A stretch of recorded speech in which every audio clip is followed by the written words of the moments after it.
with Alexander Mercouris in London. And we have with us, once again, joining us on the Duran. Very happy to have on our show today, to have us with us, to be with us on our show today, Levan Gudadze. Levan, how are you doing? Thank you very much. I'm okay. Grateful for this unique opportunity to be on Duran, and very thankful for all the support that you are providing for our community, for smaller creators. I wanted to mention this. Duran is a great show and a truly unique opportunity. Thank you very much, and thank you to your community, of course, Duran community. Levan, what are the best places for people to connect with you?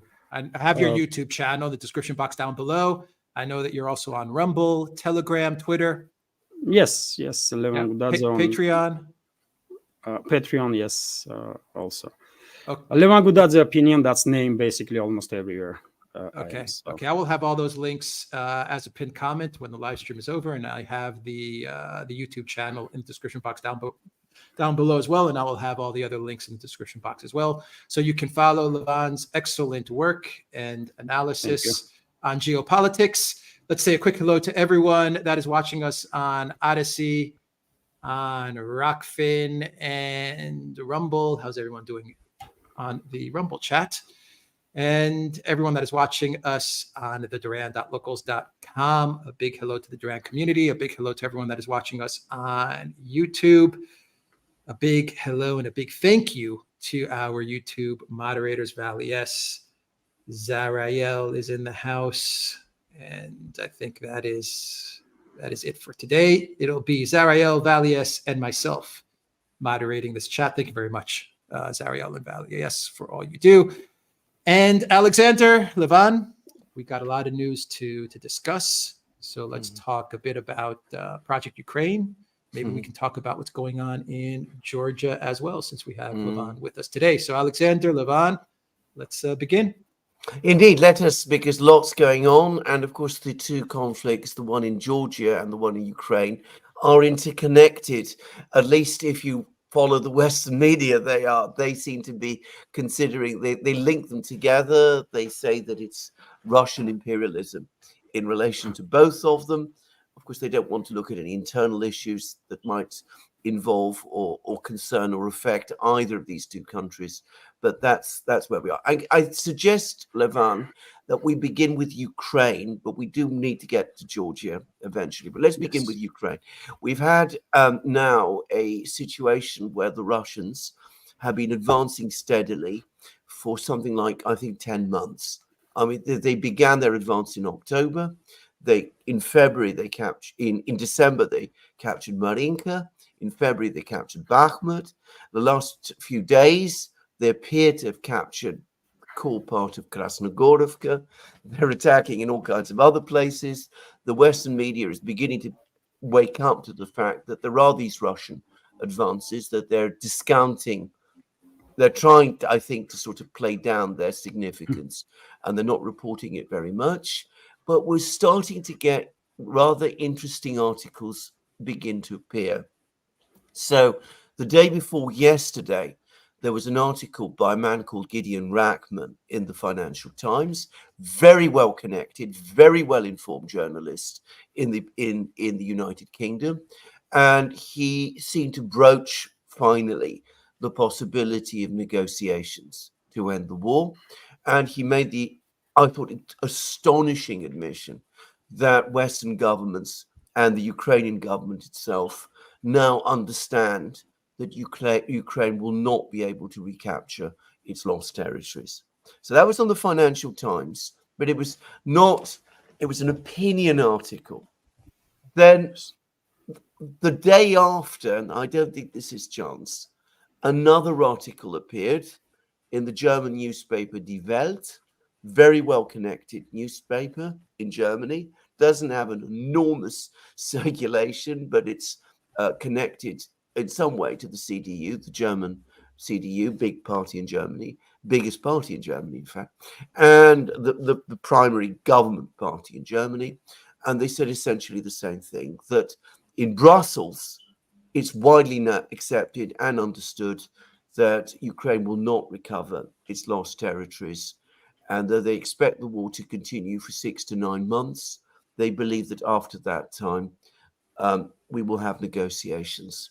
And there have been other hints and murmurings to the same effect in other places, but these are two big articles, and the Die Welt article I thought was an important one. Are we in the end game? I mean, are they starting to understand that the war is lost? Because that's how it's starting to look to me. I think so. Yes, yes, probably they do realize finally that this proxy war that Western ruling class was waging against Russia is lost. And in confirmation of that, we are seeing lately change in tune from Kiev also. It's not just Brussels, not just articles in the West, but Zelensky is changing his statements. Kuleba, foreign minister of Ukraine, also during his recent trip to China, mentioned negotiations. And I believe it was yesterday or day before when Zelensky spoke with the French media outlets, and he said, basically acknowledged that it is practically impossible for Kiev to regain control over their territories that Ukrainian Soviet Socialist Republic in the USSR held it until 1991, which is quite a rare occasion when high-ranking officials in Ukraine acknowledging that. And Zelensky also mentioned once again that next forum or next summit on Ukraine that's supposed to take place before presidential election in US. On that summit, Russia should be invited. And also he mentioned referendum, which is quite important in my opinion, because he said, if translation was correct, that president only cannot make decisions about territorial integrity of Ukraine, and therefore referendum have to be held and public should decide. So this is a huge acknowledgement on part of Kiev, and I guess Zelensky, before making such statements, had some consultations with his Western backers to say so, and this is huge, of course, huge shift from what we were hearing months and months before this. So yes, despite all the attempts of the Western political elites, Western media to create a picture that it is a stalemate on the front line, that no one side is able to achieve much. As you mentioned, Alexander, Russian armed forces had their steady progress all this time, despite the fact that Russia is deploying the strategy of mobile defense, which is not about gaining control over their as much territory as possible. It's about demilitarizing Kiev regime forces to create circumstances in which Kiev regime forces will collapse, and then we might see shift in strategy when some decisive actions will take place, because that will minimize, of course, casualty numbers and also damage on the ground to infrastructure, and which is important for Russia. So yes, I will agree with this view that there is clearly change in attitude in the West and also in Kiev. Yes. But here, of course, is the paradox, because they understand. I think that this is now general widespread view, actually. I don't think it's just, as I said, a few newspaper articles. As I said, the Die Welt article said it's the consensus in Brussels now. And of course, Brussels means NATO and the EU. Their two headquarters are both located in Brussels. In Brussels. If you know Brussels, as I do, I know very well. I've been there many times. My brother used to live there. The people from the two places meet and talk and interchange. There's constant and they send their children to the same schools and they have the same contacts. So as I said, it's a single community of people, basically. Anyway, if this is the general consensus, why don't they start negotiations now? Because Die Welt talks about 6 to 9 months. I mean, what do they think is going to happen in the next 6 to 9 months? Do they think that the situation is going to change in some way on the military side? Or why are they postponing negotiations? Probably presidential elections in US. Yeah. Probably. I may be wrong, but probably it's all about presidential elections in US. I don't think Democrats, Biden's administration, wants another Afghanistan style of withdrawal from certain conflict from this proxy war that West is waging against Russia, and therefore I believe Western ruling class will try to prolong this conflict as much as possible, at least before presidential elections for sure.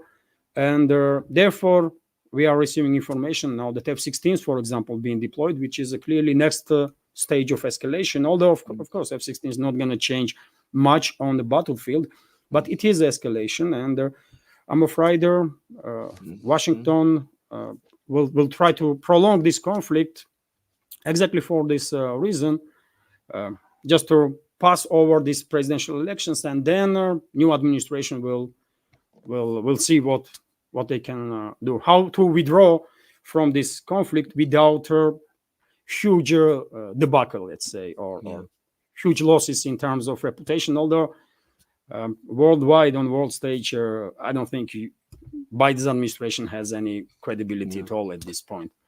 Yeah. I'm going to take an even more cynical view. I think if they say 6 months, that brings us basically to the end of this year, a give or take. And of course, they say 6 months because that will take us beyond the election.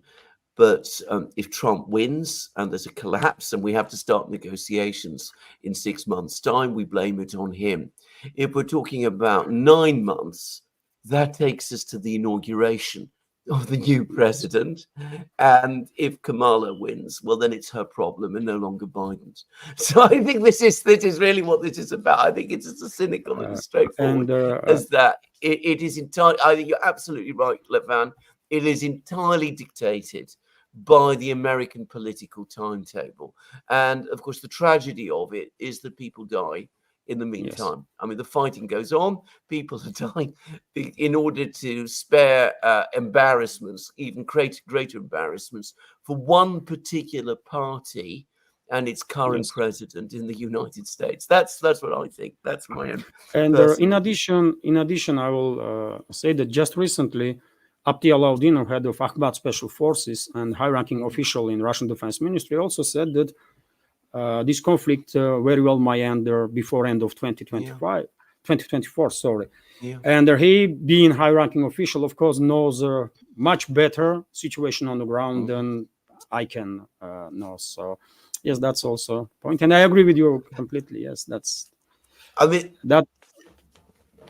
That's the other point, because, of course, that may be the American timetable, the preferred American timetable, to keep it back for 6 to 9 months, and the timetable in Brussels. But, do the Russians follow the same timetable? Because they have a word in this. It's one of the things that really always amazes me about Westerners, is that they always have this inability to see that the other side has a point of view and maybe making moves at the same time. And what might the Russians do? Are they they're listening to all of this. They must know about these articles. They're hearing about all of these signals from Zelensky. Are they going to change their policies? Are they going to start shifting towards a negotiation pivot, or are they just going to continue advancing? No, I believe quite a number of high-ranking officials, including Russian Foreign Minister Sergei Lavrov, said that even if negotiations will start, Russian side will not stop military operation. So Russian side will not allow Western ruling class to use this time to rearm, reinforce Kiev regime, and to start hostilities with the additional forces. Moscow remembers perfectly well what happened with Minsk I, Minsk II agreements, and trust is, of course, a big deal, very big deal now. And also several points. First of all, as you mentioned, Russian forces are advancing significantly on the line of contact. There are reports that we might expect a significant sectoral scale Russian offensive now in several directions. Troops are ready. To this, it's Zaporozhye, Donetsk, Donetsk sector, where we are already seeing quite significant progress on Avdiivka direction, for example, on New York-Toretsk agglomeration. Also, expectations are that in Kupiansk direction, we might see offensive operations, and everybody is talking about Kharkov, of course, nowadays. So therefore, it is highly likely, if we take in account recent developments, that we might see beginning of the end of Kyiv regime's armed forces as a more or less capable entity in fairly short time, in next month or two, maybe.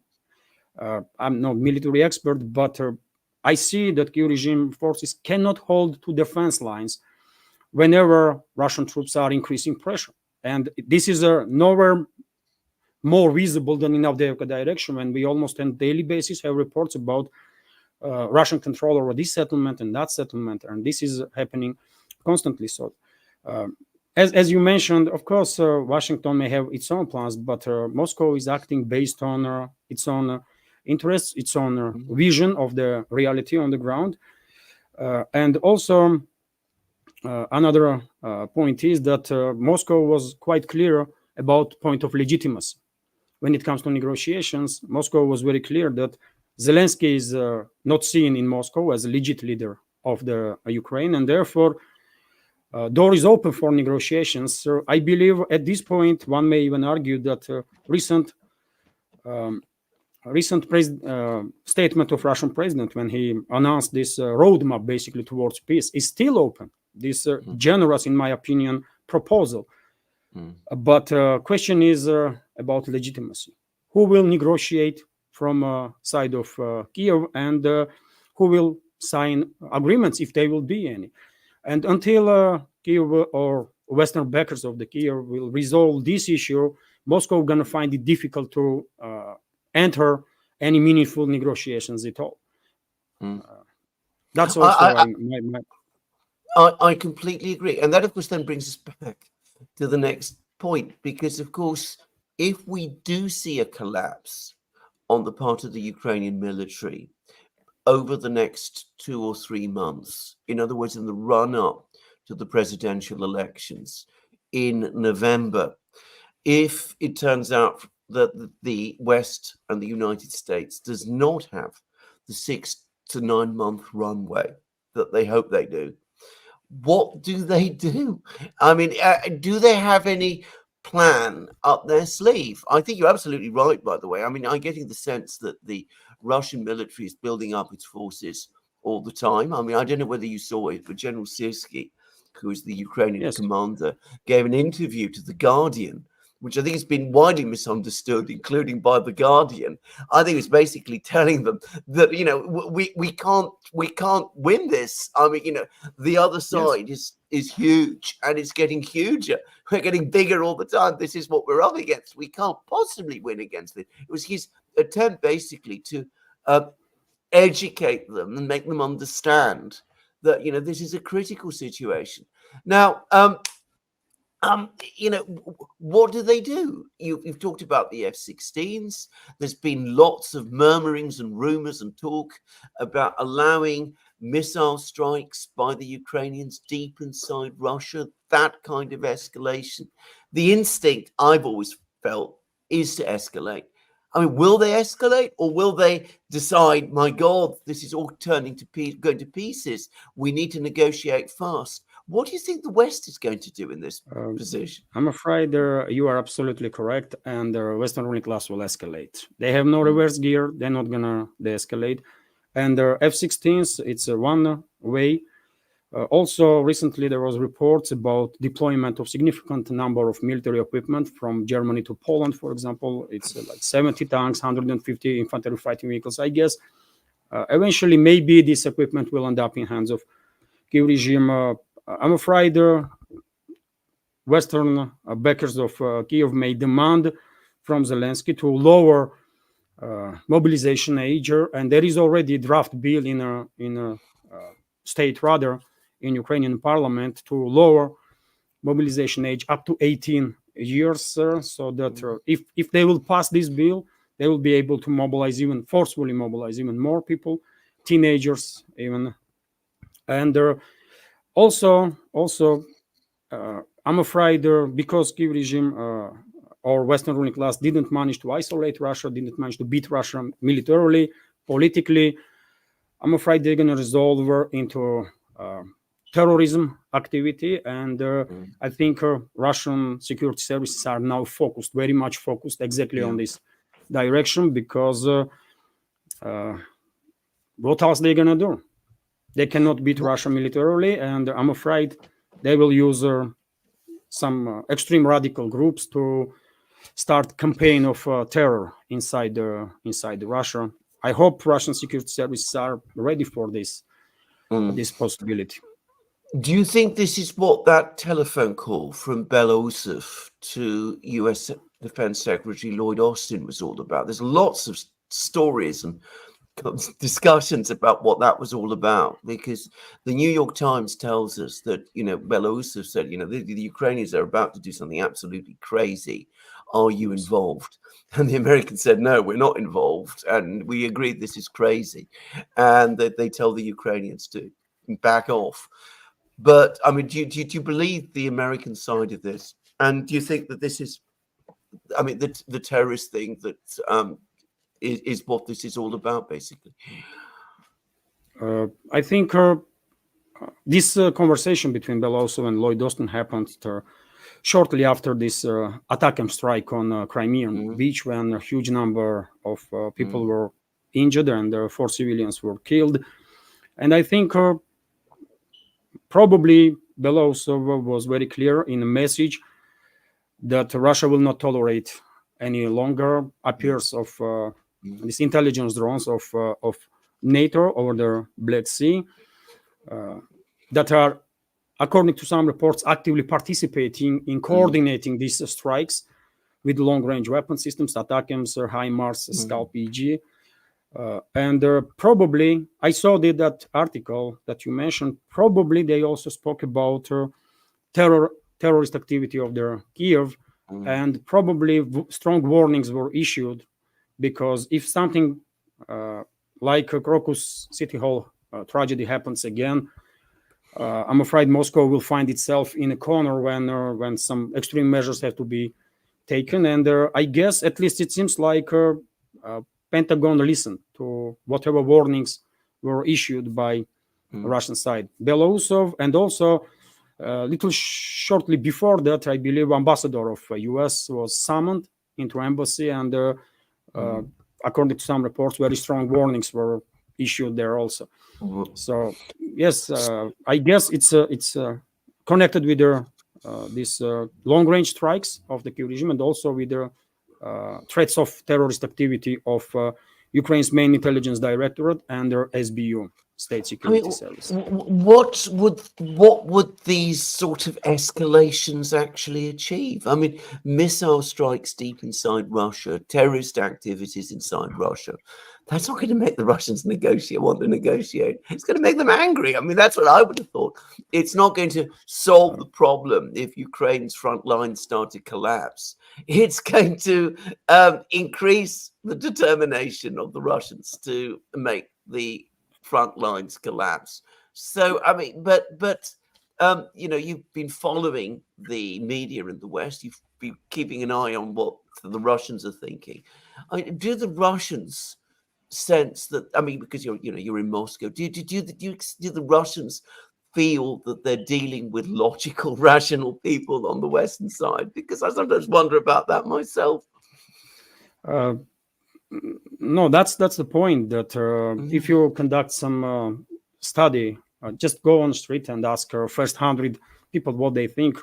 Majority probably will be thankful for very cautious policies of the Russian leadership, because it seems like only adults in the room at this point are President of Russia, Foreign Minister of Russia, and the other high-ranking officials. Because, as you mentioned, you might get impression by watching policies of the major capitals in the West that they lost touch with reality, really, and it is very difficult to deal with in such situation with your opponents, isn't it? Because they are capable of anything, and I'm afraid maybe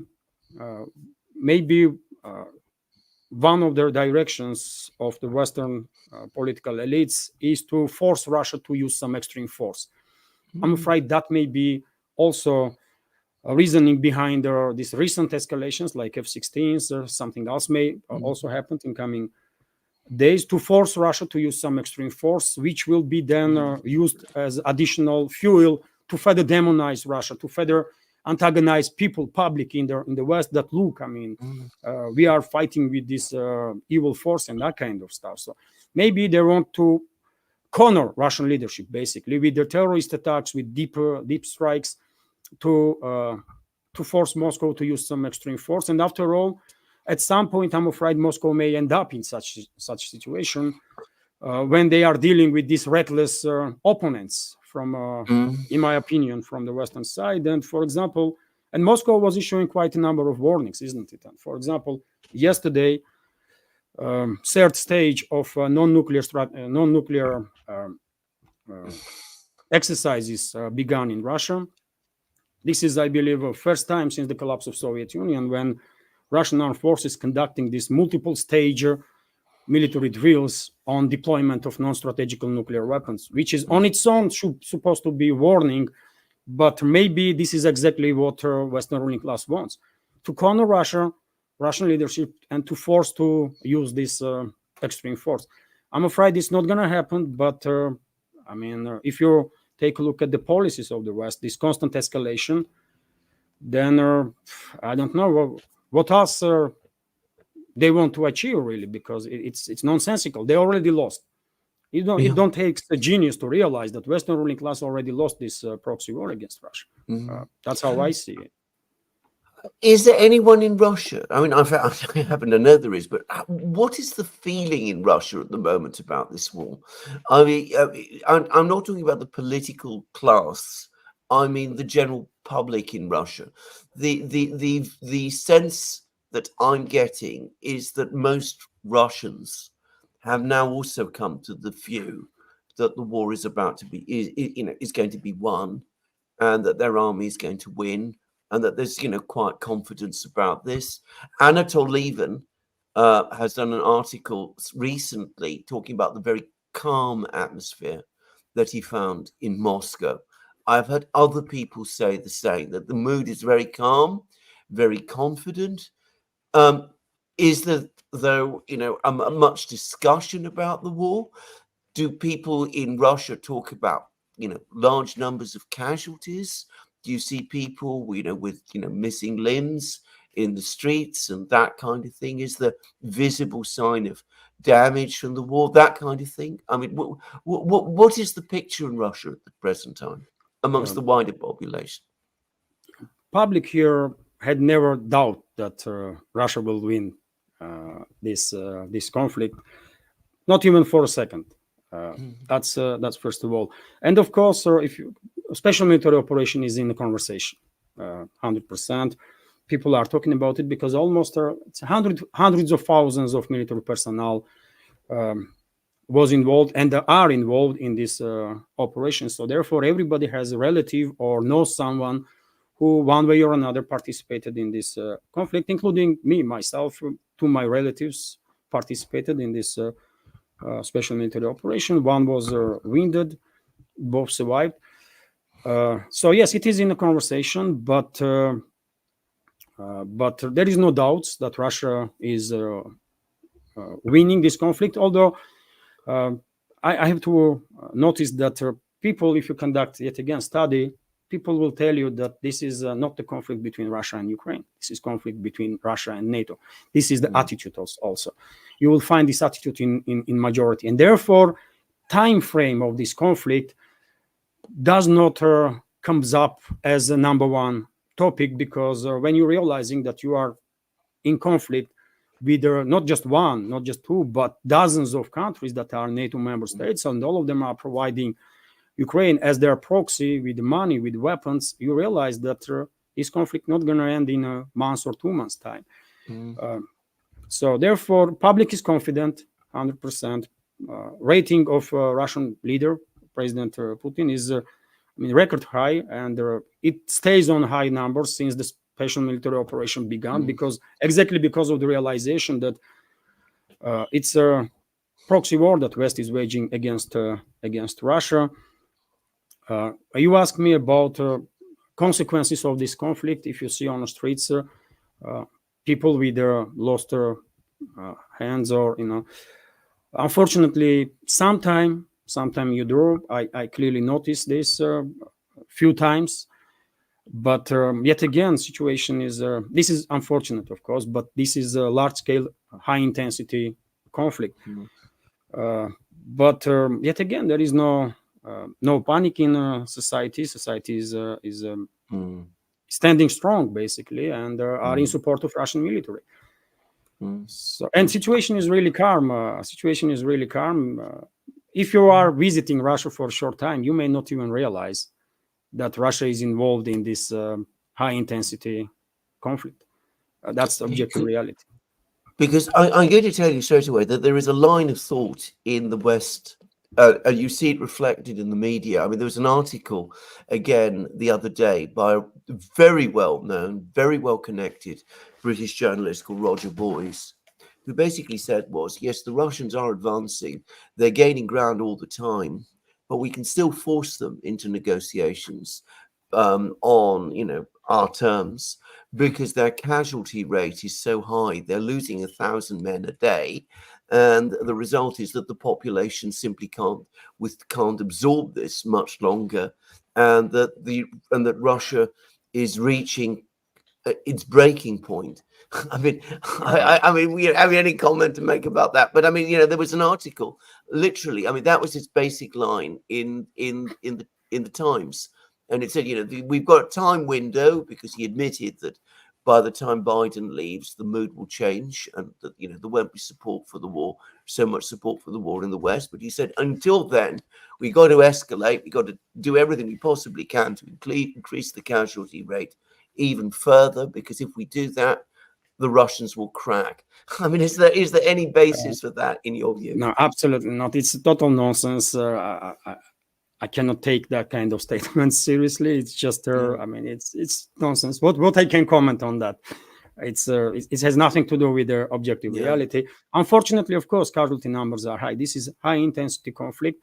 But just recently, Russian president stated that rate is about 5-1 or 7-1. That was a statement. And I guess he knows better than I do. Casualty numbers are high, but if Kyiv regime and Alexander, just a few days ago, Abdi Alaudinov, I already mentioned him, head of Akhmat Special Forces, stated that since the beginning of special military operation, Kyiv regime forces suffered irretrievable losses up to 700,000 military personnel.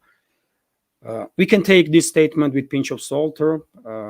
We can take any information during the conflict with a pinch of salt, but if you even half this number, let's say, if Kyiv regime suffered, if Ukraine suffered like 350,000, 400,000 losses, and they still didn't, Kyiv regime's armed forces didn't collapse, or we did not see any internal disturbances, at least yet, in Ukraine, how anybody can think that Russia, which is like unimaginably bigger, stronger, and in population-wise, like 3-4 times has more population.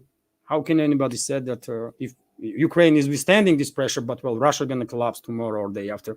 It's total nonsense. It just don't makes really any sense. So, no, I cannot tell you exact number of casualties, because officially this information is not shared with public yet. But if Abdi Alaudinov is saying that Kyiv regime suffered about 700,000 military personnel, he is official.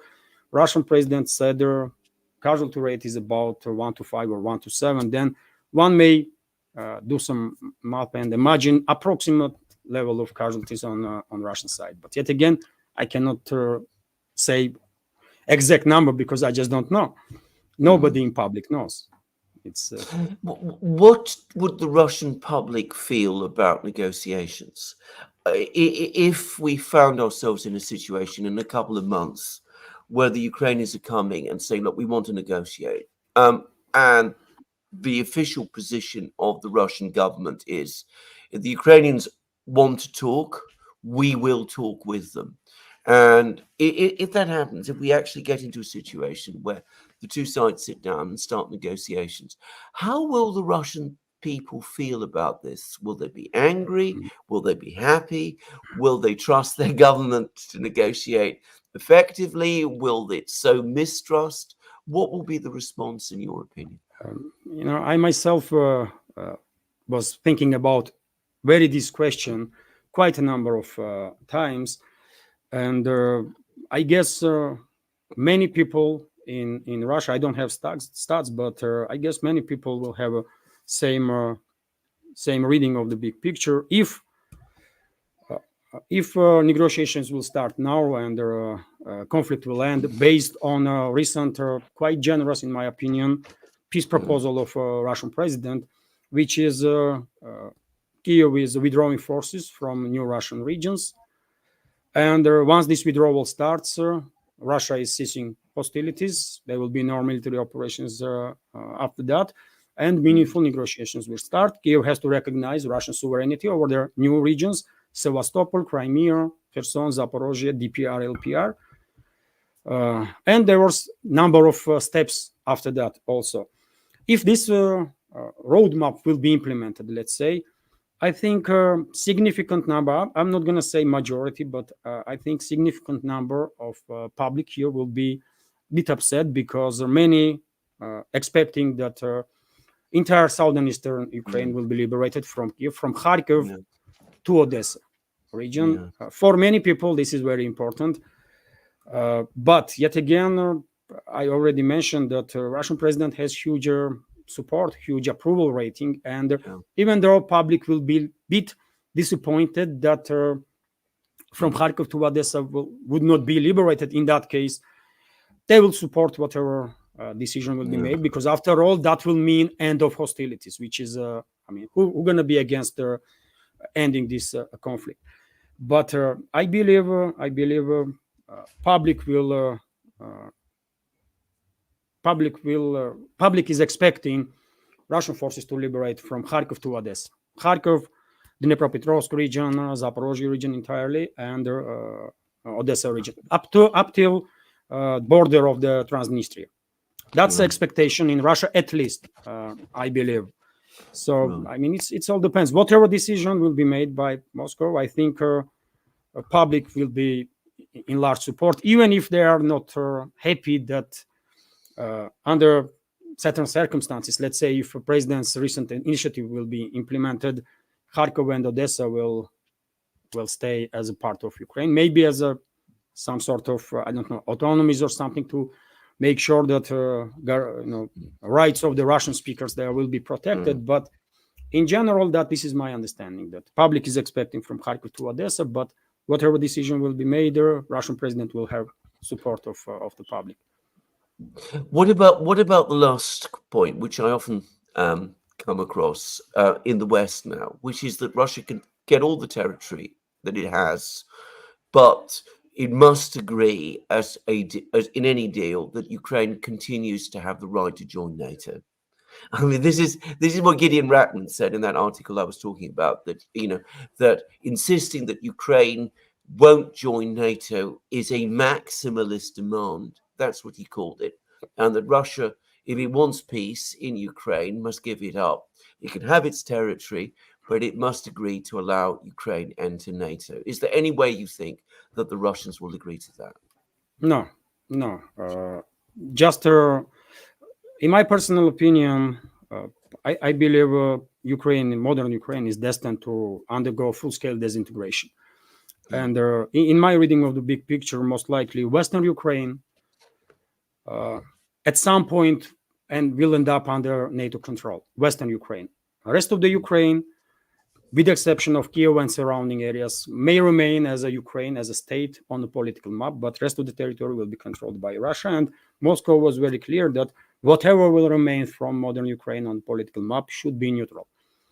There is no way they're going to allow it to join. No way Russia will agree on Ukraine to join NATO. But question is about Western Ukraine, in my opinion, because I still remember a statement of Russian president when he said, it was 2023, if I remember correctly, when he said that in Poland there are elites that are sleeping and dreaming about regaining control over their parts of Western Ukraine that used to be Poland before Second World War. And Putin said, I am paraphrasing now, that Putin said that, they may dream about it, but they should know that we will also don't give up what is ours.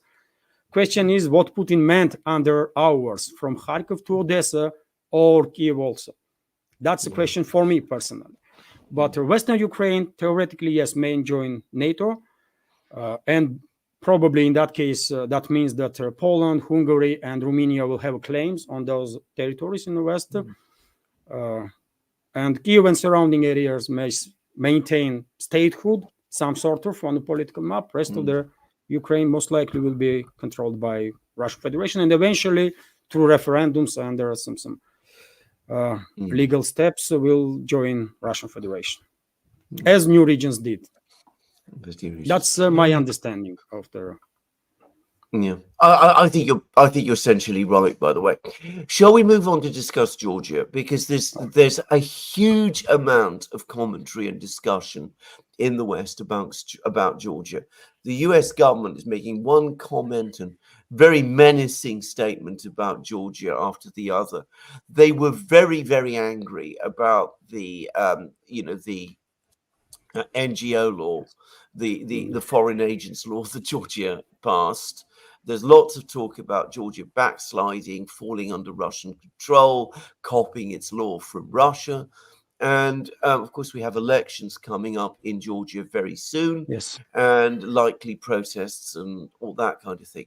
First of all, what do you think is going to happen in Georgia? I mean, I sent you an article by Anatol Levan, the same person we talked about, in which he predicted that after the elections there will be if Georgian Dreams wins, if the government is re-elected, there will be a regime change attempt.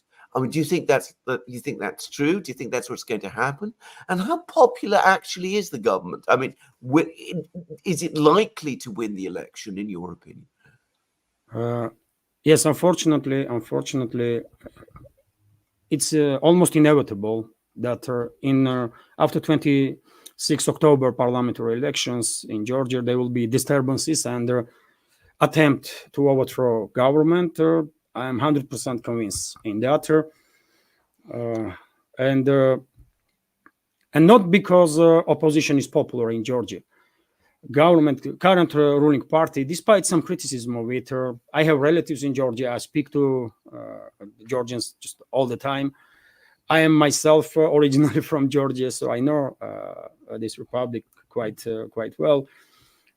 Ruling party is significantly more popular than any other party in opposition.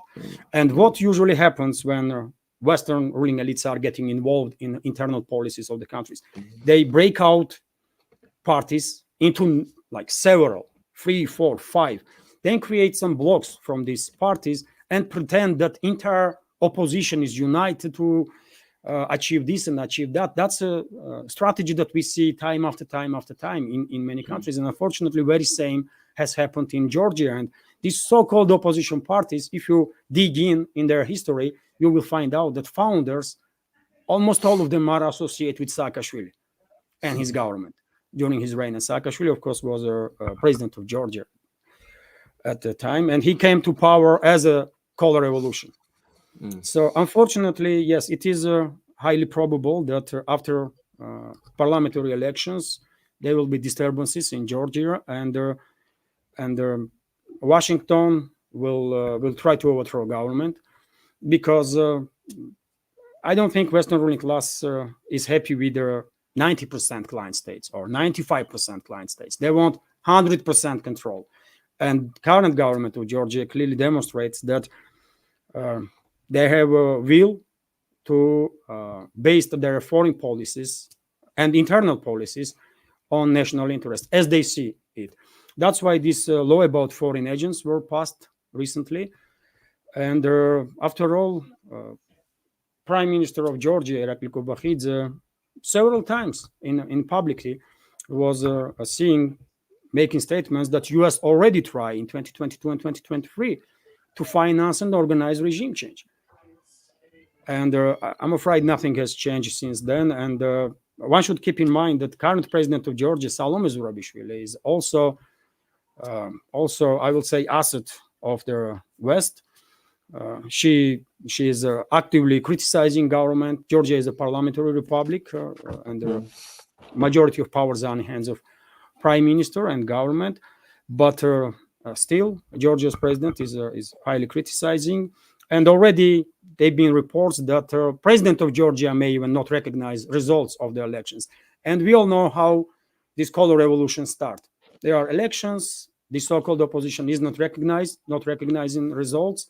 Then Western states not recognizing results, and unfortunately, it's like avalanche, isn't it? And they are creating destabilization and overthrowing governments.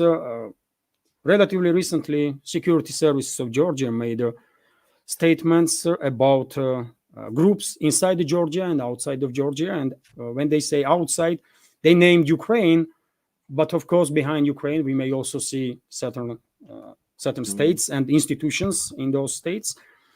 And basically, statement of Georgia Security Service was that certain groups inside and outside of Georgia are planning to destabilize country, including with use of force. And when they are talking about use of force, they are articulating Georgian Legion that is fighting in Ukraine on behalf of Kiev regime. This is armed group, very well capable group, and right now, as we speak, in Georgia, investigation is underway, not just about attempt to overthrow government, but also to assassinate former Prime Minister of Georgia and founder of current ruling party, Georgian Dream, Bidzina Ivanishvili, and a number of other current and former high-ranking officials. And the investigation is questioning members of Georgian legions that went back to Georgia from Ukraine.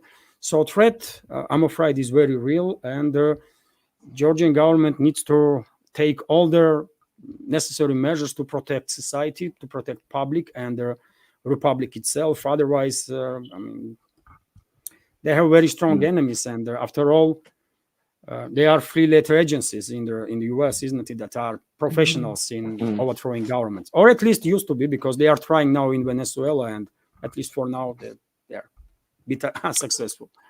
Well, they've been unsuccessful, but of course, the as you correctly said, the government in Venezuela is at least unified. The government in Georgia, with the president who is hostile, is not unified. Do you think that the current government in Georgia, has the resources, putting aside whether it's got the will, but the resources to resist this kind of color revolution attempt if it comes? Government clearly has public support, because just to have some reference, for Georgia, Saakashvili's regime, this Saakashvili's reign is almost similar as for Russians 90s. And we all know 90s was horrible. And when you say in Georgia, Saakashvili's regime, people are horrified. There is no way majority in Georgia will ever support anybody that has any affiliation with Saakashvili and his regime. That's how bad this regime was for people. Therefore, Georgian government clearly has public support, no doubt about it.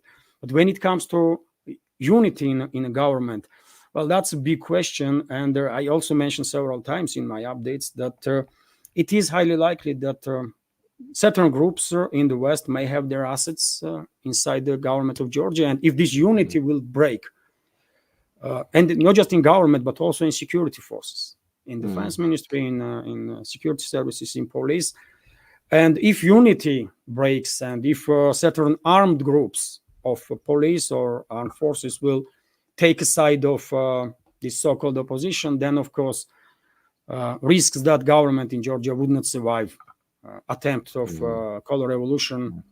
Those chances will be next to none. But if they will maintain this unity, if they will conduct all their preventive measures to make sure that there will be no such instances when certain special forces, for example, or certain officers are changing the sides.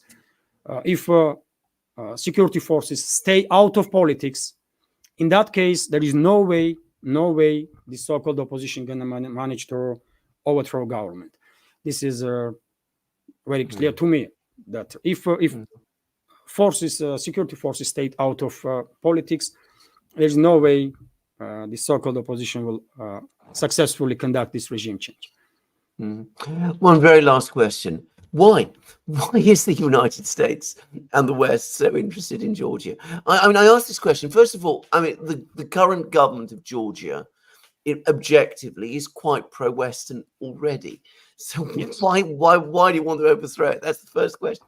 But the second is, why is there so much interest in Georgia? I mean, Georgia is a country with a colossal history, extending all the way back to, the ancient world, continuous history, tremendous civilization, extraordinary culture, tremendous artistic contributions. But it's a small country. It's not, a major, geopolitical bloc. It's not the size of Ukraine, for example. So what is the American interest in Georgia and indeed in Armenia next door? I mean, why are they so obsessed with these places? I mean, what do they think they can achieve there? I think, first of all, as I said just a minute ago, I guess Western ruling class cannot take when a certain client state is not 100% controlled. They want 100%, not 90, not 95, 100%. And secondly, I'm afraid one of the main reasons why US or Western ruling class is so upset with Georgia and why they are involved in Georgia and Armenia, for example, is that China is making big steps towards this direction. US openly criticized Georgian government for cooperating with China, for example, in terms of building a nuclear deep sea port on the Black Sea coast. There was other projects, Godavari, for example, when Chinese companies are involved, and this is a north-south trade route that connects Russia, Georgia, then Armenia, Iran, and you are on the Mediterranean. On the Persian Gulf. So it's about full control, and also it's about China. It's about creating some disturbances for China, because I don't think Washington is happy with cooperation with Silk Road, for example, Chinese Silk Road that extends for thousands and thousands of kilometers all the way, including in Caucasus region.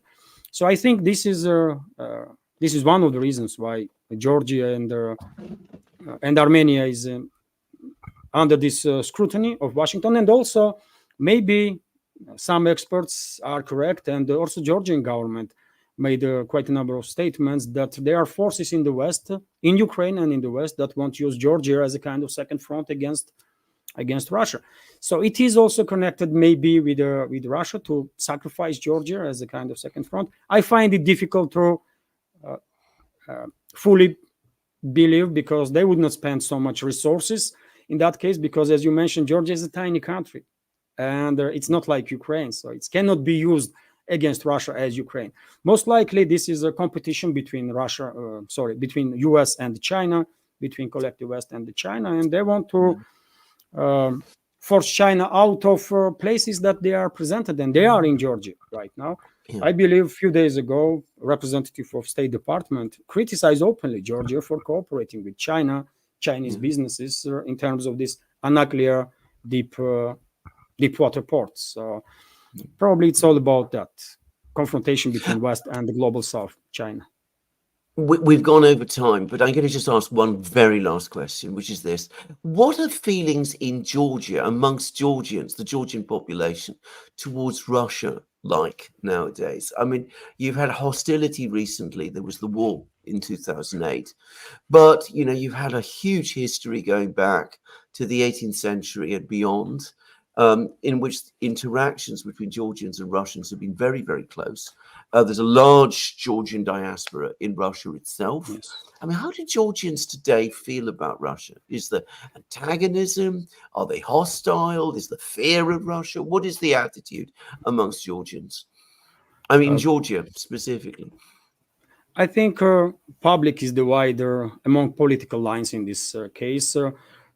Majority that is in support of Georgian Dream ruling party are, I would not say friendly towards Russia. Some probably are friendly, but majority has pragmatic approach. They are not hostile to Russia. They understand that it is better to have a normal relationships with Russia than to be hostile. It's beneficial for Georgia, for Georgian citizens, but also there is a minority very loud minority that is in support of these affiliates of Saakashvili or so-called opposition that are extremely hostile towards Russia. You can say they are Russophobes, and they are not even hiding this.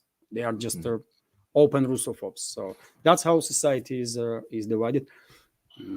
So I would not say that majority in Georgia is hostile. No, majority is neutral, but there is small, loud minority that is clearly extreme Russophobes. That's for sure. Levan Gudadze, thank you very much for answering my questions so clearly and so well. I'm going to hand over to Alex. I think he's got some questions to ask as well. All right, Levan, 15, 20 minutes questions. Is that cool? Yes, Yeah. absolutely. All right. From Axel O. Who is going to pay Ukraine's loans? Wow. Levan, Alexander, maybe both of you may want to jump in on this I one. don't That's a know. good question. That's a good question, but I'm afraid it might be taxpayers of the Western states. I don't know. But at least for now, everything that was paid was coming from taxpayers from the West. Almost everything. Well, if the Biden administration gets its way, it will be European taxpayers because all the loans are going to be guaranteed by the Europeans. That's what they want. Now, the latest plan, Mike Pompeo's plan, is that America should supply things to Ukraine on a lend-lease basis, which of course means if you start doing that, American taxpayers will be paying Ukraine's loans as well. Yes. So the answer is exactly what Levan said. European Western taxpayers will be paying Ukraine's loans. No one else will. Certainly not the Ukrainians. Yeah. Ralph Steiner says Kamala is the anti-Israel, anti-genocide candidate. Appears to be as the anti-Israel, anti-genocide candidate, appears to be gaining strong favor now. How would a Kamala 2024 presidency affect the Ukraine war? Wow. I'm, of course, not any way, shape, or form expert in U.S. internal policies, but as far as I understand, Kamala Harris is a continuation of current administration. Just U.S. will have a president that is in better physical shape, I guess. That's all. There will be no differences, and I don't see Kamala Harris having strong opinion on basically anything at all. I may be mistaken. I don't know. Yeah. But Alexander, you want to? Yeah, I mean, the Time magazine is saying that she doesn't actually get on with Zelensky, which nobody seems to get on with Zelensky. But I basically agree with Levan. I mean, I don't think she's got very strong views about Ukraine. I don't think she's very interested in it, but I don't think she's going to break with the policies of the current administration. Maybe she won't follow them with the same degree of conviction that we've seen from Joe Biden. Joe Biden cares about Ukraine. I don't think Kamala does to anything like the same degree, but that doesn't mean that the policy is going to change or that the actions are going to change. The real question will be, if everything starts to fall apart on her watch, what does she do? And I think given how inexperienced she is and how politically fragile her position is going to be, I don't know how she's going to cope with all of that. I don't know. It'll be a massive test for her as soon as she becomes president. She'll have a sort of Afghanistan withdrawal type debacle on steroids. So it seems to me. Ralph says political commentators, e.g. Scott Ritter, have theorized that the USA has planned to androcide the Ukraine population. How would this affect Ukraine? It goes back to lowering the mobilization to 18. well, how is this going to affect Ukraine if they start mobilizing at 18? I don't know. There is a fear in Ukraine, and but fear is breaking because recently there was reports about some manifestations inside Ukraine. People were protesting in that particular case because of the absence of electricity, but still people are managing to come out of fear and start asking questions.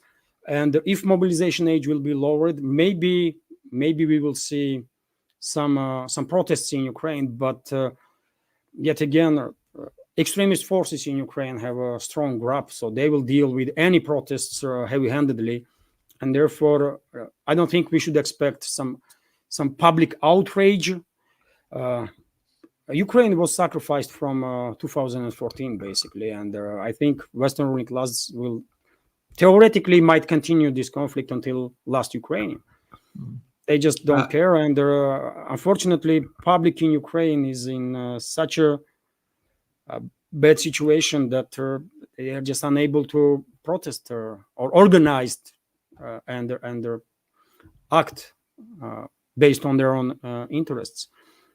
So, John Carter of Mark says, ask Levan what his view is on the street about the SMO and how Russian citizens view it. That is why I follow him to get his perspective. You kind of answered that. I don't know if you have anything else to add, Levan, a view on the street.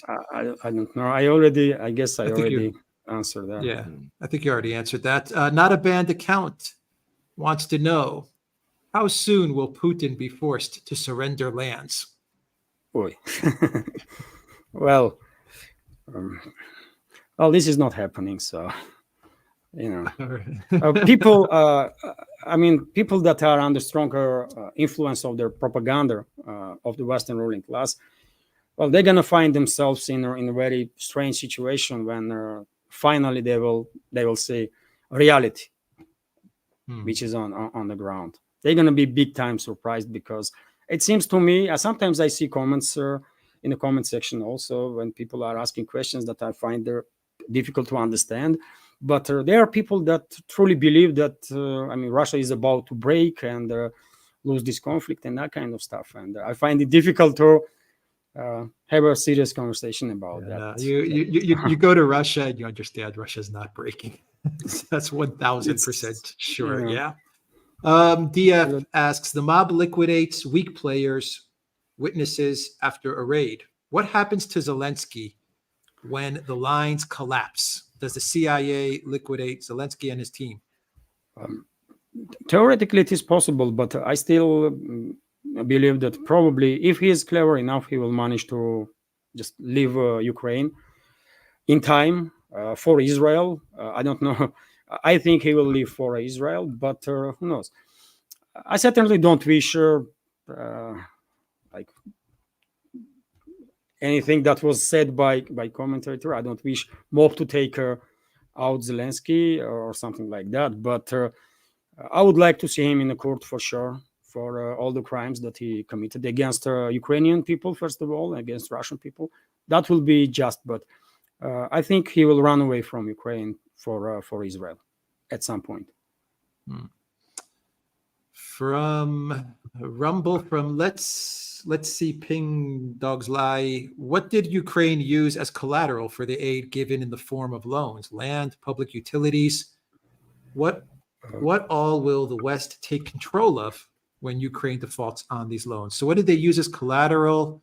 Western Ukraine. Levan Alexander, yeah. And what are they going to take if it collapses? Western Ukraine. That's going to be collateral.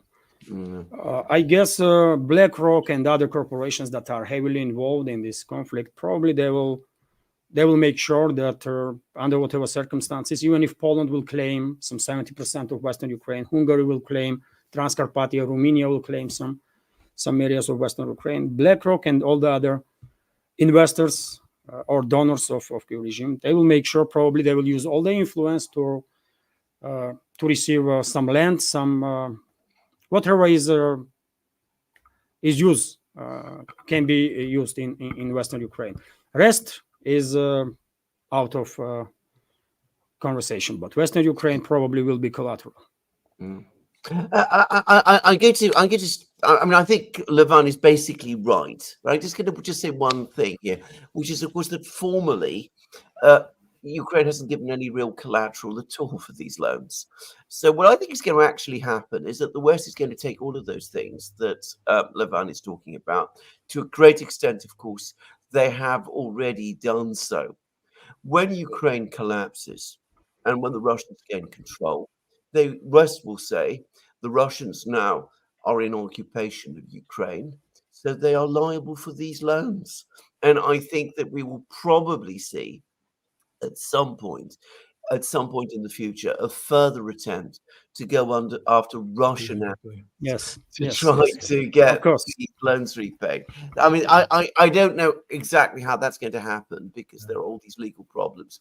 But I think that that's where it's going to come. They're going to say, that Russia being the power in occupation is somehow liable for them. It makes no legal sense, but that's what they're going to do. Yeah. Yes, yes. They're not going to give up on that 300 billion. Mm. We'll Absolutely. take one more. Is that all right, Levan? One Yes, more question yes, from absolutely. Moon Dragon. What are they hoping to achieve with the F-16 since Ukraine had more MiG-29s during the first year of the SMO? Well, once again, maybe by delivering F-16s, Western political elites want to force Russia to deploy some extreme force. Although when it comes to F-16s themselves, even though they are good, capable fourth generation fighter bombers, they are, as commentator mentioned, they are comparable to MiG-29s, and they're therefore, 6, 12, 20, 14 F-16s, they're not gonna change much on the battlefield. And from military standpoint, I don't think Western ruling class gonna achieve pretty much anything with this. Russian fighter jets, Russian fighter pilots, and the air defense systems are, I guess, ready to take action. So let's take one more. Levan Alexander from Locals. Tool Fate H says Iran using Russian rhetoric, special military operation, should speak volumes to what they are willing to do now and who are willing to back them in this. Iran. Yeah, Iran. I guess they're using the term special military operation. I don't know. I haven't heard They that. did. They have. Alexander They Levan. have. This is Okay. absolutely correct, as I understand it. They have actually used the term special military operation because we don't know what they mean by that. Yes, that's good. And the other thing to say is that one has to say this. The government of Iran is a much more diffuse institution than the very disciplined Russian government is. So, it might be various institutions in Iran saying one thing and others saying another. Remember, the new president has only just been inaugurated. And so this is a time anyway of transition in Iran. But, they did use that. And I think that we are in a very, very dangerous situation in the Middle East. I want to repeat again. Alex and I did a program a couple of days ago, about a week ago, at the time when a week ago, exactly, just after Netanyahu went to the United States, based on what he said in Congress, based on all the realities, the political realities there, we predicted an explosion in the Middle East, Israel going on the attack. And that's exactly what we see. This is a very, very dangerous situation. Iran is being pushed into a corner. It's been humiliated by having a guest of the government assassinated in its capital during the inauguration day of its president. It's going to feel obliged to respond. That's exactly, of course, what the Israelis want. And as I said, this crisis is very, very difficult to predict and impossible to control. Yes, I agree absolutely. Yes, completely with Alexander.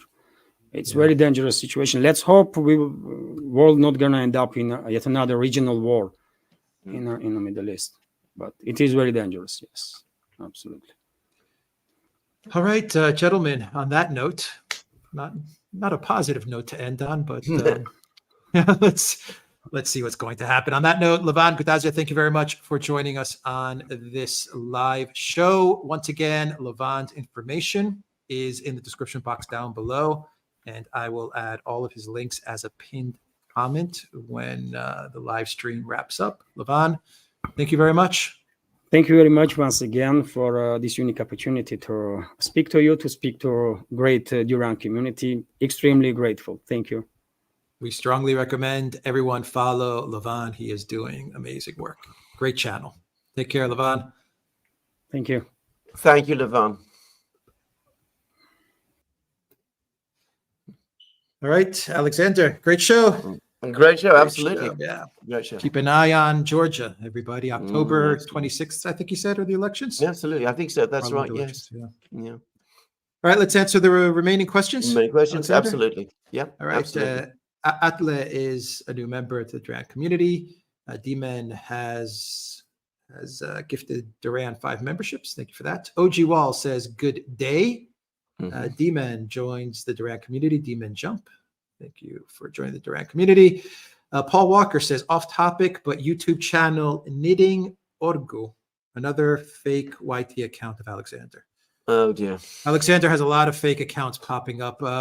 Just remember one thing, Alexander Mercuris and the Duran, this is where you'll find his official stuff. Everything else is a knockoff.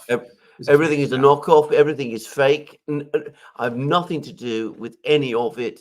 If anybody from any one of these channels or any other channel that you see is offering you anything, products, whatever, know that it's just absolutely fake. It has nothing to do with me at all.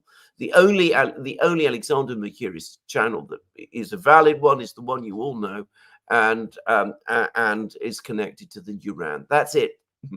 Yeah. Valias, thank you for that super sticker. Axel, we answered Axel's questions about Ukraine loans. Paul, welcome to the Duran community. Paul also asks, when Israel falls, who would take Apex spot?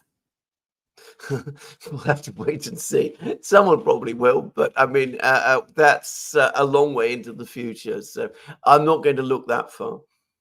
Ricardo Alfonso says, they will say Russia hasn't really won and has paid a huge price. They will then make a movie where America actually won and on to the next war. Absolutely correct. You're completely correct. That's exactly what they will do. Well, that's what they did with Rambo, isn't it? I mean, Rambo basically won in Vietnam, as I remember. Rambo 3 was the Mujahideen, wasn't it? Mujahideen, absolutely. In Afghanistan, I remember. Afghanistan, that one didn't age too well. No. Raul Pinto asks, what happens to the Ukrainian Reconstruction Bank effort by BlackRock and JP Morgan now that Ukraine has lost? You guys kind of answered that, but I don't know if you want to add anything more to it. No, I mean, as I said, I mean, the one thing you can know absolutely sure is that BlackRock and JP Morgan are not going to lose any money on this. They're going to make lots of money on this. They're making money now on this because a lot of the commission payments and all that will be front loaded. But when it's all over, as I said, they will be beating their door to Western governments. Western governments will be looking to get the money from the Russians. That I am absolutely sure about. EU Tech Health asks, question for Levan. Will I still be able to buy my Nagazi dogs? I don't know what those are. I don't know what that means. We'll pass that on to Levan. I'm not sure what that means. If Fracture01 says, I'm late. Hope it was a good show thus far. Thank you, Fractured. That was a great show. For that. It's a great show. And that was from the Odyssey chat. Alexander, let's go back to YT. 1 sec. Eric Lakin says, thank you for real inside news. Eric also says, thank you all for your much needed analysis and information. You are the new media. Thank you for that. Eric Radovid, thank you for that super sticker. Paul, thank you for that super chat. Novastrom says, Zarael 2024. Zarael for president 2024. My vote. You get my vote. Who's going to be Zarael's VP? That's the question. Paul Chu, thank you for joining the direct community. Ricardo Alfonso says, it's unbelievably ironic how all the plans and schemes for Russia has slapped the collective West in the face. I've always warned never to curse others. Well, indeed, absolutely. They've never been able to take Russia completely seriously. Even during the Cold War, where Russia seemed powerful and all that, you see films from that time. The Russians are always blundering, incompetent, talking with funny accents. It's always ridiculed and mocked in some kind of a way. And of course, now it's catching up with them. Yes, it is. Let's see. We answered the Ukraine mobilization. Sinu Puk, thank you for that super sticker. Matthew says, the Americans will back down in the end. There are back channel communications, such as between Iran and the USA, all a load of theatrical nonsense at the expense of lives, empire, provocation. You see, if it was just the Americans and the Iranians, I agree. I think the Americans probably will. They wouldn't back down. Is a loaded word, but I think that they would not want to by themselves go to war. But of course, there's a third party, which is the Netanyahu government in Israel, backed, it must be said, by a critical mass of Israeli public opinion. And I get the sense that they're spoiling for a fight. Yeah. Beverly says Putin and Trump can bring sanity. Yeah. Paul Walker says Washington historically behaved like petulant children because they always expect the adults on the other side to back down. Seems times have changed. Yes. That's Meg, exactly thank you. correct. Yeah. Meg, thank you for that super sticker. Commander Crossfire says empires come and go, but war never changes. True. True enough. Ralph says that there'll be millions of Ukrainian amputees and severely disabled soldiers following the war, all drawing USA-funded veterans' pensions. Will the USA honor this? No. No. Raul Pinto says, how will this lost Ukrainian war play out in the Middle East? It's the second war the U.S. will be losing after Afghanistan in recent times. Will Israel be demoralized and Iran be motivated? Yes, possibly. But bear in mind that the mood in Israel will be that if America is withdrawing, is receding, the moment has now come for Israel itself to assert itself while it still can. So in the short term, at least, it's likely to make Israel a lot more aggressive. This is my own view. Nick, thank you for that super sticker. Sanjeva says, Otheosna Evloyi de Duran says, Faristo Olaf Napkat. Thank you, Sanjeva. Thank you, Sanjeva. Excellent Greek. Excellent Greek. I was going to say, yes. Christos says, hi, guys. I hope that Israel people get Bibi Satan out of the government and make a deal. Well, I hope so, too. And I mean, it's not impossible. He isn't hugely popular in Israel. And there is, of course, a strong, community of people in Israel who are horrified by the things that go on. Oh, you only have to go to Haaretz, the Israeli newspaper, to see this. I don't think they are the majority. That's the trouble. David says the Duran and its guests are world-class and #1 geopolitical channel. Thank you, David, for that. Sanjeva says, can we not give the time of day to trolls? Not a banned account is clearly a troll. Thank you for that. Sanjeva. Ralph says, Ukrainian sovereign debt rating has just been downgraded to C, default imminent. Can Britain be relied upon for another 100 billion of urgent aid? Of course, we've only got a budget crisis, and the government has just spoken about a 20 billion pound hole in our finances, which they say the previous government concealed. All complete nonsense, by the way, in every respect. Everybody knew about this 20 billion pound hole. But anyway, I mean, if it's 20 billion, well, why not add another 100 billion on top? And just, why not make it 200? Why not make it 200? Yeah, absolutely, exactly. Yeah, after all, they invited him to the cabinet. They invited Zelensky to the cabinet. So what's 100 billion between friends? 100, 200, 300 billion. Paul Walker says, will the SMO continue till the West is bankrupt? We are already probably in any objective way bankrupt, but it doesn't seem to stop us. JF says, gentlemen, a brilliant presentation with a deep understanding of current geopolitical events. Thank you. Thank you for that, JF. Kafan, welcome to the Duran community. Ricardo says, perhaps joining Russia in a union state would help Georgia. Well, I think that the Georgians are nowhere near ready for that. I mean, they gained independence in 1991. I think for the moment, that's what they want to keep. What happens over time is another matter. From Ralph, did Netanyahu go down to Georgia as he was looking for a soul to steal? He was in a bind because he was way behind and he was willing to make a deal. No. Who's the singer of that song? The Devil Went Down to Georgia. I don't remember. I forgot the band that sang that song. Yeah. Because it's a different Georgia. Yeah, it's a different Georgia. Yeah, we're talking. Yeah, absolutely. But a great song. Dylan Jump says, fantastic program, gentlemen. U.S. elections change nothing. Evil runs too deep in the U.S. The escalation elevator of grift and death continues to World War III. Yeah, I agree. I'm afraid I hope we're not all the way to World War III, but I think it will continue, yes. Danielle says, RT is reporting that American Gershkovich and Whelan have been freed in a prisoner exchange. I didn't know Whelan as well. I've heard. No, I didn't know. Big news. Yeah, if both of them as well, that's huge news. Azariel says, the Duran, please make Brett Harris a mod. I thought he was a mod. He's a mod. I'll check. The Black Cat, thank you for that super sticker. Ricardo Alfonso says, I don't know how Kamala will handle Ukraine, Middle East, Russia, China, but I can say it will involve much cackling. Thank you for that. Not a bad account says, which country will hold Putin for war crimes trial? None. None. Anne's Human Mishra says, will you be considering Marat Kariulin for a program someday? I have a contact with him, and it is not impossible. It has been suggested. Brian says, good show. Zariel says, not banned account. If Netanyahu can go to the U.S. and not be arrested, Putin can go wherever he wants to. I do think your questions are sarcastic. Question mark. Yeah. Smile emoji. Elza says, Alex, did you notice the difference between 2024 and 2023 Russia? Thanks and welcome home.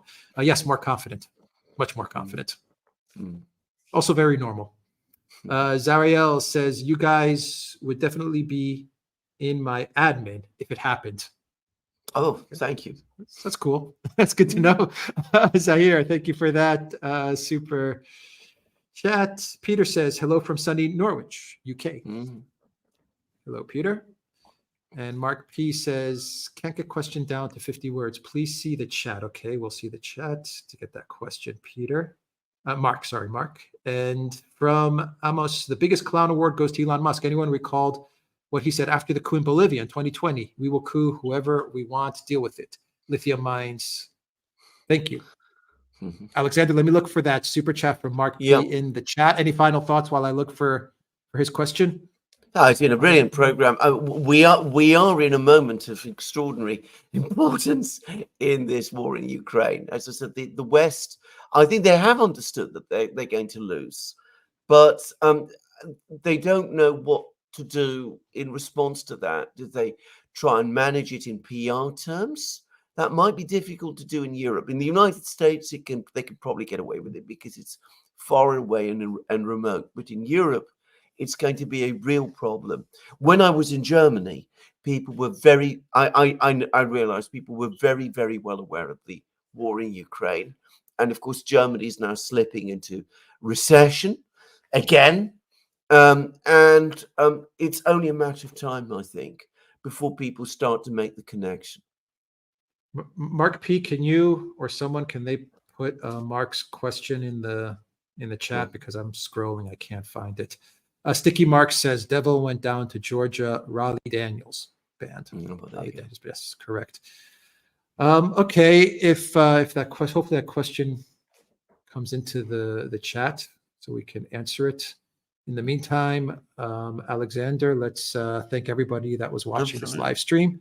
Absolutely. On Odyssey, Rockfin, Rumble, and theduran.locals.com. From Rumble, Fartwiff says, I appreciate the Duran, rich and informative. Thank you for that Rumble rant. And everyone on YouTube as well. Yeah. Thank you for watching this show. Big thank you to our moderators, Valley S, Zariel, Brett Harris, Angry Warhawk, Peter as well. Super chat question from Paul. When will you invite Assange on? When he's ready. He's not yet ready. I mean, by which I mean he's got a lot of repair to himself to do. I mean, he's just been through years and years of detention in first the embassy in Ecuador, then in Belmarsh, which is a terrible place to be. He's been through the horrible ordeal of a trial. He's just been reunited to his family. Give it time. Okay. Yeah, I can't find that chat. The moderators can't find it either. Just send Mark, if you're still watching this feed, just send me the chats. Yeah. Either email, Telegram, or to a moderator, and we'll answer it. We'll answer it in our next live stream. Yeah, we'll answer it in our next live stream 100%. Charlie Daniels Band, says Ricardo Alfonso in the super chat. Charlie Daniels Band. Devil went down to Georgia. All right. Alexander, we'll wrap up this show. Absolutely. Great show. Thanks, everybody. Great show. Take care, everybody. Yeah.